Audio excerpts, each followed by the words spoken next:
Okay, so everybody, now we are going to start chapter number 3 of history, that is the Delhi Sultans. In this chapter, we are going to read about the importance of state Delhi in our Indian history. Okay, now let's start. In chapter number 2, we saw that regions like the Kaveri Delta became the center of large kingdoms. Did you notice that there was no mention of kingdom with Delhi as its capital? Already I told you when I just in chapter number 1 and 2 I told you about Patliputra, about the different capitals made by Cholas, Chahamans. But I haven't told you even a single thing about how Delhi become our capital. You know that nowadays the capital of India is New Delhi, and in the previous two chapters there were not even a single trace about the Delhi. So in this chapter we are going to read about Delhi. That was because Delhi became an important city only in the 12th century. अब इससे पहले जो हमने chapters पढ़े हैं उसमें हमने 9th century to 11th century के बारे में स्टडी किया है, और दिल्ली का एग्जिस्टेंस किस सेंचुरी में स्टार्ट हुआ था? 12th सेंचुरी में। तो अब आपको एक क्वेश्चन अगर पूछा जा सकता है, इन विच century Delhi became an important city in our ancient India, that is 12th century. Now, you can say table number 1, there are tables are there. आप ये देखो tables देख सकते हो, आपकी बुक में है ये। इसमें क्या है, किस समय से किस समय तक किस राजा ने राज किया था। देखो सबसे पहले जो राज किया था वो क्या था? अंगपाल तोमर। मतलब सबसे पहले जो कौन सी डायनेस्टी आई थी? राजपूत डायनेस्टी आई थी। सबसे पहले जो डायनेस्टी हमारी दिल्ली में आई थी रूल करने के लिए वो थी Rajput dynasty. And Rajput dynasty क्या थी? राजपूत डायनेस्टी में सबसे पहले राजा थे अंगपाल, फिर चौहान आए थे, मैंने आपको बताया था, जिन्हें चाहमनास भी कहा जाता था। उसमें कौन थे? पृथ्वीराज चौहान वे हमारी कंट्री में आए थे। अब आप देख सकते हो कि जो आपका टाइम पीरियड है, अंगपाल ने 1130 टू 1145 रूल किया। ओके, फिर 1165 तक एक और तोमर राजा ने रूल किया। देन आफ्टर चौहान आए थे 1165 टू 1192। ओके, देन उसके बाद कौन आए थे? टर्किश रूलर्स हमारी कंट्री में आए थे 1206 से, लाइक कुतुबुद्दीन ऐबक है, शमसुद्दीन इल्तुतमिश है, Razia she was a women. Okay, ये वुमेन हमारी यहाँ की वुमेन रूलर थी, और बहुत इंपॉर्टेंट नेम है क्योंकि आप जान सकते हो हिस्ट्री में राजा बहुत थे, रानियां बहुत कम थी। तो रजिया। देन आफ्टर गयासुद्दीन बलबन थे। उसके बाद हमारी कंट्री पहले कौन आए? राजपूत आए, उसके बाद आए टर्किश रूलर्स, तुर्क के जो रूलर थे। उसके बाद हमारी कंट्री में आए खलजी डायनेस्टी आई, जिसमें जलाउद्दीन खलजी और अलाउद्दीन खिलजी, या आपने पढ़ा भी है, एक दो आपने मूवीज भी देखी है इनके बारे में। खिलजी डायनेस्टी आई, उसके बाद तुगलक डायनेस्टी आई जिसमें गयासुद्दीन तुगलक थे, मोहम्मद तुगलक थे, फिरोज शाह तुगलक थे, फिर सैयद डायनेस्टी आई, बहुत कम टाइम के लिए आई। उसके बाद लोधी डायनेस्टी आई। ठीक है, लोधी डायनेस्टी हमारी कंट्री में। तो ये अलग अलग टेबल नंबर 1 में आपको अलग अलग बता रखी है कि किस समय पे कौन सा राजा हमारी कंट्री में आया, कितने टाइम के लिए किस डायनेस्टी ने हमारी उसमें रूल किया। तो आपको याद रखना है, स्टार्टिंग हुई थी अंगपाल से, जो आपका फर्स्ट क्वेश्चन है इस चैप्टर का। उसमें क्वेश्चन आपको यही पूछा गया है कि who was the first ruler, जो जहाँ पे दिल्ली स्टार्ट हुई थी रीन। तो सबसे पहले जो स्टार्ट हुआ था वो था Angpal of Tomar dynasty. Then after Delhi became the first capital of kingdom under Tomar Rajput. देखो जैसे मैंने आपको बताया कि तोमर राजपूत, इन सबसे पहले क्या था? सबसे पहले हमारी कंट्री में तोमर राजपूत, फिर मिडिल ऑफ 12th सेंचुरी में उन्हें हरा के हमारी कंट्री में आ गए चौहान आ गए। उसके बाद तोमर और चौहान के टाइम में दिल्ली सबसे इंपॉर्टेंट कमर्शियल सेंटर बन गया। कमर्शियल मतलब ट्रेड, बिजनेस। हमारी कंट्री का एक बहुत इंपॉर्टेंट बिजनेस सेंटर बन गया दिल्ली। किसके रीजन में? तोमर और चौहान के रीजन में। हाँ, बहुत इंपॉर्टेंट कमर्शियल सेंटर बन गया। बहुत से रिच जो जैन मर्चेंट्स थे, they used to live in the city, वो सिटी में रहते थे, बहुत सारे टेम्पल्स बनाते थे। कॉइन्स मिंटेड होने लगे, मतलब कॉइन्स यहाँ पे बनने लगे। यहाँ पे क्या बनने लगे? सिक्के बनने लगे, और उन सिक्कों को कहा जाता था दहलीवाल। दिल्ली के नाम से बने दहलीवाल। आप याद रखेंगे, जो कॉइन्स दिल्ली में मिंट किए जाते थे उन्हें कहा जाता था दहलीवाल। और बहुत वाइड सर्कुलेशन थी, मतलब पूरी इंडिया में ये सर्कुलेट होते थे। जैसे मैंने आपको बताया है कि जो इंडिया का जो कॉइन्स थे, जो हमारे कॉइन्स थे, जो सबसे इंपॉर्टेंट ये कमर्शियल सेंटर था, तो जाहिर सी बात है सब जगह से ट्रेड करते होंगे और सब जगह ये सिक्के जो हैं सर्कुलेट होते। The transformation of Delhi into a capital that controlled vast areas of the subcontinent started with the foundation of the Delhi Sultanate in the beginning of the 13th century. आप देख सकते हैं दिल्ली सल्तनत टेबल 1 में मैंने आपको 5 dynasties के बारे में बताया है। सारी डायनेस्टी मिलके दिल्ली सल्तनत बनाती हैं। ठीक है, तोमर डायनेस्टी है, खिलजी डायनेस्टी है, देन आपने 5 डायनेस्टी मैंने आपको पढ़ाई है, वो सारी मिलके क्या बनाती है, दिल्ली सल्तनत। कौन कौन सी 5 डायनेस्टी है? Rajput, then after your Turkish, Khilji, Tughlaq, Sayyid and Lodi. ये डायनेस्टी सारी मिलके इन सबको क्या कहते हैं? दिल्ली सल्तनत का नाम दिया जाता है। The Delhi Sultans built many cities in the area that we know now known as Delhi. आपने दिल्ली में बहुत सारी चीजें देखी हैं, लाइक दिल्ली एक कुल्हाना है, सीरी है, जहांपनाह जिसको आप जनपथ कहते हैं। दिल्ली के कनॉट प्लेस में एक बहुत फेमस शॉपिंग सेंटर है जनपथ, इसका पहला नाम था जहांपनाह। ये भी इन्होंने रूलर्स नहीं बनाया। आप देख सकते हैं बहुत कुछ था, आप इस मैप में देखो, तुगलकाबाद, आदिलाबाद, दिल्ली ये कुतुब मीनार भी उस टाइम पे ही हुआ था, फिरोज शाह कोटला, फिरोजाबाद, ये सारे जो है ये उसी समय दिल्ली जो सुल्तान थे, जितने सुल्तान थे उन्होंने ही सिटीज ये बनाई थी। ये टेबल मैं आपको पूरी पढ़ा चुकी हूँ, अभी सारे मैंने आपको डायनेस्टीज बताएंगे। ये टेबल आप लोग अपनी नोटबुक में भी नोट डाउन करेंगे। Now finding out about the Delhi sultans. Inscriptions देखो, इंस्क्रिप्शंस कैसे बनाई जाती हैं। देखो पहले इस तरह से इसकी 4 स्टेजेस होती है। सबसे पहले पहली स्टेज जो आप देख सकते हैं, इसमें पेपर प्रिपेयर किया जाता था। सेकंड में राइट किया जाता था। ठीक है, पहले पेपर प्रिपेयर किया प्रेस कर करके, फिर उसमें हमने उस लिखा। उसके बाद हम क्या करते थे, गोल्ड को मेल्ट किया जाता था, क्योंकि जो इंपॉर्टेंट फ्रेजेस होते हैं, आजकल आप क्या करते हैं, इंपॉर्टेंट फ्रेजेस को ब्लैक पेन से अंडरलाइन कर लेते हैं, या आप लोग क्या करते हैं, हाइलाइटर का यूज करते हैं। बट उस समय पे ये सब नहीं होता था। उस समय पे गोल्ड को मेल्ट करके फिर उन वर्ड्स पे उन वर्ड्स को कार्व किया जाता था, ताकि इंपॉर्टेंट फ्रेजेस अलग से दिखाई दे, और लास्ट में उन्हें बाइंड कर दिया जाता था। तो इस तरह से आपकी क्या प्रिपेयर होती थी, मैन्युस्क्रिप्ट्स प्रिपेयर होती थी, right.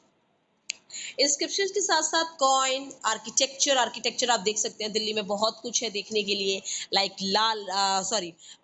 Red fort is there, and you can say that Qutub Minar is there, and different type of minarets are also there. बहुत सारे मीनारेट्स हैं, भूल भुलैया टाइप, बहुत कुछ है दिल्ली में देखने के लिए। ठीक है, स्पेशली वैल्यूएबल जैसे हिस्ट्रीज के बारे में जब पता चलता है, तो सिंगुलर में कहते हैं तारीख, और प्लूरल में कहते हैं त्वारीख। ये क्या थी, ये पर्शियन में लिखी होती थी। किस लैंग्वेज में, पर्शियन में। सेकंड क्वेश्चन आपकी बुक का यही है कि दिल्ली सुल्तान की एडमिनिस्ट्रेशन के टाइम पे लैंग्वेज क्या थी। अब ये लोग कौन सी लैंग्वेज यूज करते थे, पर्शियन लैंग्वेज यूज करते थे। उस समय हिंदी, मलयालम, कन्नड़ ये सब लैंग्वेजेस नहीं हुआ करती थी, हरियाणवी। उस समय पे क्या लैंग्वेज, उस समय जो लोग बाहर से आए, जैसे वो बाहर दूसरी कंट्री से आए, तो उनकी जो लैंग्वेज थी वो पर्शियन थी, तो उन लोगों ने पर्शियन लैंग्वेज में ही लिखना शुरू करते। तो ज़्यादातर जो हमारी इंफॉर्मेशन है वो आपको हिस्ट्री के, अगर आप दिल्ली की बात करते हैं तो आपको पर्शियन लैंग्वेज में ये पढ़ने के लिए मिलती है। ओके, द ऑथर्स ऑफ त्वारिख, त्वारिख के जो ऑथर्स होते थे, जो लिखने वाले होते थे, बहुत ही लर्नड मैन होते थे। लर्नड मैन मतलब क्या होता है, दे वर द एजुकेटेड वंस। वो काफी एडुकेटेड होते थे, काफी पढ़े लिखे लोग होते थे। लर्न मैन का मतलब क्या हो गया, एडुकेटेड पर्सन।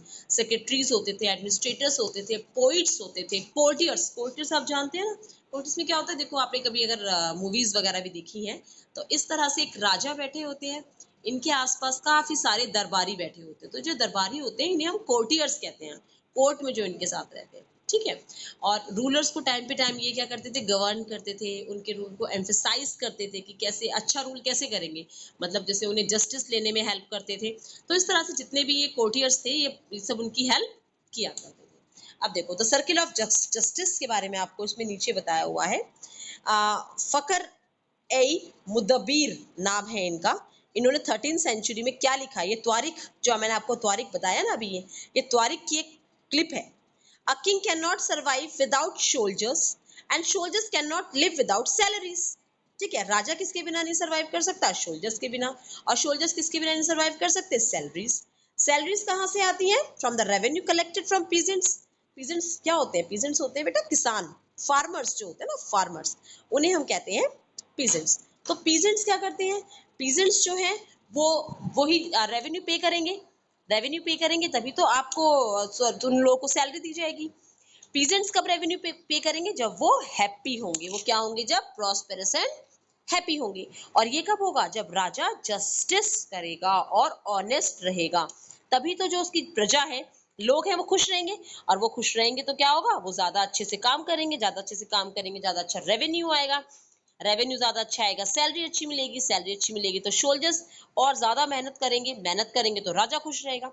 तो इस तरह से पूरा सर्किल ऑफ जस्टिस आपको बताया, उसमें किंग, सोल्जर एंड पीजेंट्स, ये तीन इंपॉर्टेंट और कैसे ये एक दूसरे से जुड़े हुए हैं वो आपको पूरा इसमें बताया गया है। ओके, सर्किल ऑफ जस्टिस मैंने आपको समझा दिया था। Keeping the following details in mind, अब आपको चार चीजें, three things that you have to keep in mind about reading during reading about Twarik. Number one, the authors of Twarik lived in cities. जो मेनली दिल्ली में रहते थे, वो hardly मतलब गांव में बहुत कम जाते थे। तो जो भी आप त्वारिक, जो भी जितनी भी आप पढ़ेंगे, जितनी भी त्वारिक के बारे में आप स्टडी करेंगे, वो सारी की सारी सिटीज ऑफ दिल्ली के बारे में होंगी, दिल्ली की सिटीज के बारे में होंगी। ठीक है। Second, they often wrote their histories for sultans in the hope of rich rewards. और वो लोग त्वारिख लिखते क्यों थे? वो लोग त्वारिख इसलिए लिखते थे कि अगर हम अच्छे से त्वारिख लिखेंगे, ज्यादा से ज्यादा राजा की तारीफ करेंगे, तो क्या होगा? हमें अच्छे अच्छे रिवॉर्ड्स मिलेंगे। हमें क्या मिलेंगे? रिवॉर्ड्स मिलेंगे, हमें मतलब इनाम मिलेंगे, पैसा मिलेगा। These authors advised rulers on the need to preserve an ideal social order based on birthright and gender distinctions. इसमें देखो दो वर्ड्स आए हैं, birthright and gender distinctions. birthright का मतलब क्या होता है? birthright का मतलब होता है कि जन्म से मिले हुए जो भी उन्हें राइट्स होते हैं, जन्म से मिली हुई प्रिविलेजेस, जैसे राजा का बेटा राजा बनेगा, फिर आगे जो नोबल पर्सन होते थे, अगर कोई आप वहाँ पे कोई बड़ा पटवारी जमींदार है, ठीक है, तो उसका बेटा भी तो जो उसके बाद उसकी पोजीशन उसके बेटे को मिलेगी, तो ये बर्थ राइट होता था। नोबल्स होते थे ना, ये बर्थ राइट होता था कि अगर कोई अमीर आदमी है या मतलब किसी के पास अच्छी पावर है राजा के टाइम पे, ठीक है। अब हमारी कंट्री में ऐसा नहीं होता ना कि प्राइम मिनिस्टर का बेटा ही प्राइम मिनिस्टर बनेगा, ऐसा नहीं होता। बट पहले ऐसा ही होता था कि राजा का बेटा ही राजा बनेगा। और सेकंड था जेंडर डिस्टिंक्शंस।